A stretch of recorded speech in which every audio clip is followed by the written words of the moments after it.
होने लगे। नीचे बैठने का काम होता ही नहीं है और धीरे धीरे हमारे घुटने स्टफ होते जाते हैं। दूसरा कारण है कि लंबे समय तक खड़े खड़े पानी पीना। 99% लोग ऐसा ही करते हैं, कोई एक व्यक्ति ऐसा नहीं है जो बैठ के पानी पीता हो। और बैठ के पानी पियोगे उसके घुटने में कभी समस्या नहीं आएगी। अगर खड़े खड़े हम ये काम करते हैं, सारा काम हमारा खड़ा होने लग गया, खाना भी खड़े खड़े पकाना, कपड़े भी खड़े खड़े धोने, बर्तन भी खड़े खड़े साफ करना, तो सारा काम खड़े खड़े करने से हमारे घुटने और कुछ कि हमारी शारीरिक श्रम ही कम हो गया, जिससे हमारा मोटापा बढ़ता जा रहा है और मोटापे के कारण भी हमारे घुटने खराब होते हैं।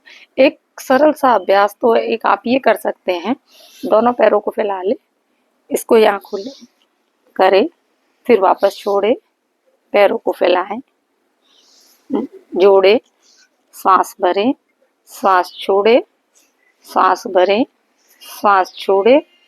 ये अभ्यास अगर आप नियमित रूप से करते हैं तो आपको बहुत ज़्यादा लाभ होगा। ये वाला करने से आपके घुटने तो ठीक होंगे ही होंगे, आपका बेली फैट भी कम हो जाएगा। दूसरा अभ्यास, दोनों हाथों को लॉक कर ले ऐसे और इस तरह से कर ले। अब पैरों को ऐसे चलाए, इस तरीके से देखिए, ये ऐसे लॉक कर ले और ऐसे चलाए। ये अभ्यास भी आप आसानी से कर सकते हो। अगर आप से बिना दीवार के नहीं हो सकता, ये बैलेंस आपका नहीं बन रहा है, तो आप दीवार के सहारे ले ले और इस अभ्यास को करें। इस अभ्यास को करने से भी आपके घुटने बहुत आराम मिलेगा। इसी में अगला अभ्यास है, अपने घुटने को मोड़े, दोनों हाथों को लॉक करके यहाँ से पकड़ ले। अब पैरों को ऐसे चलाए, सांस भरते हुए धीरे धीरे, बिल्कुल आसानी से 5 टाइम्स ऐसे चलाएं और 5 टाइम्स उल्टा चलाएं। तो इससे आपकी घुटनों की बैक की मसल्स है ना, और ये साइड की, ये टोन होती है और आपके घुटनों में बहुत आराम मिलता है। शुरू शुरू में हो सकता है कि आपको तकलीफ हो, दर्द हो, तो कम कम कर ले, फिर पैर को सीधा कर ले, दूसरे पैर से भी इसी तरीके से। इसे करने से आपको बहुत ज्यादा लाभ होगा।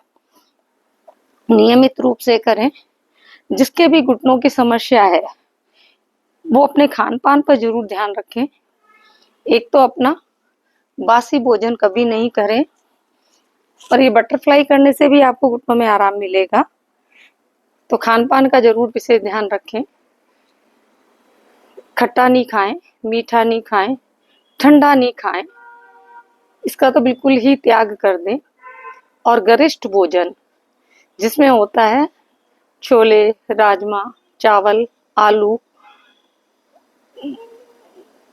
फली, बेसन, इन सभी चीजों का कुछ दिन के लिए त्याग कर दे। और मैं तो कहूंगी कि 1 साल तक बिल्कुल ही इन चीजों का त्याग कर दे। तो केवल योगाभ्यास से नहीं, योगाभ्यास के साथ साथ आप आयुर्वेदिक औषधियां भी ले सकते हैं आप। और जब भी आप पानी पिए, अभी सर्दी का मौसम है तो आप गर्म पानी ही पिए, कभी भी ठंडा पानी नहीं पिए। गर्म पानी पीने से भी आपको बहुत लाभ होगा। और खटाई का तो बिल्कुल ध्यान रखें कि खट्टा आप बिल्कुल भी नहीं खाएंगे।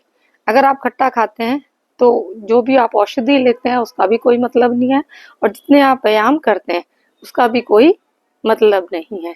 तो ये अगर आप अभ्यास रोज करते हैं तो आपके घुटनों में बहुत लाभ होगा। तो सभी जो मैंने एक्सरसाइज बताई है सभी को 10-10 के राउंड करें और 100-100 का करें।